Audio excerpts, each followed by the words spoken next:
आ, देखो, बात करेंगे आम आदमी की। ठीक है, बड़ी बड़ी बातें करने से कोई फ़ायदा नहीं है, क्योंकि 99% लोग ऐसे हैं जो छोटी बात भी नहीं समझते हैं।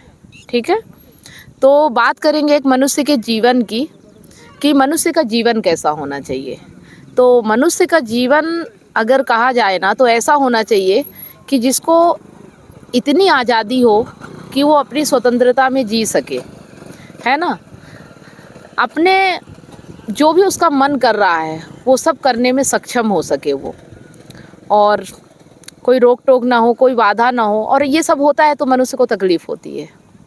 तो अपने आप को इतना सक्षम बनाओ, इतना काबिल बनाओ, इतना लायक बनाओ कि जीवन को तुम अपने तरीके से जी पाओ। ठीक है, अब इनमें सब में बाधा क्या बनता है कि अगर तुम अपने परिवार के साथ हो, अपने पेरेंट्स के साथ हो, अपने माँ बाप के साथ हो। सबसे पहले तो हमारे माँ बाप ही हमारे साथ होते हैं। ठीक है, तो माँ बाप हमें तब तक अच्छे लगते हैं जब तक वो हमारा क्या, माँ बाप हमें तब तक अच्छे लगते हैं जब तक वो हमारी परवरिश करते हैं। लेकिन जैसे ही हम अपने मन का करना चाहते हैं और मन का कर नहीं पाते, अपने मन का करना चाहते हैं लेकिन जैसे ही हम अपने मन का नहीं कर पाते, वैसे ही हमारे माँ बाप हमें बुरे लगने लगते हैं, दुश्मन बन जाते हैं। तो यहाँ पे समझना ये है कि इंसान किसी को अपना दुश्मन और किसी को अपना दोस्त किस आधार पे मानता है ना। वो माँ बाप जिन्होंने जन्म दिया, जिन्होंने हमारी परवरिश की, वही माँ बाप हमें दुश्मन की तरह क्यों दिखने लगते हैं? क्यों? क्योंकि हमारी आज़ादी, हमारी स्वतंत्रता सर्वोपरि होती है, सबसे ऊपर होती है। हम स्वतंत्र रहना चाहते हैं, लेकिन फिर अब इसमें हमें ये भी सोचना होगा कि तुम्हें बुरा तो लग रहा है, लेकिन क्या तुम वाकई में सक्षम हो?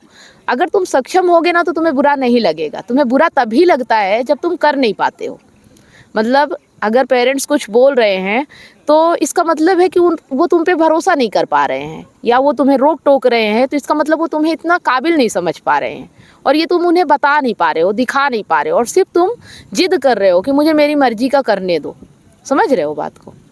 तो एक तो बात ये हो गई कि अगर तुम्हें स्वतंत्र होना है, आज़ाद होना है, मुक्त होना है, तो तुम्हें अपने आप को सक्षम, काबिल, लायक बनाना होगा। फिर दूसरी बात होती है हमारा रिश्ता, हमारा रिलेशन।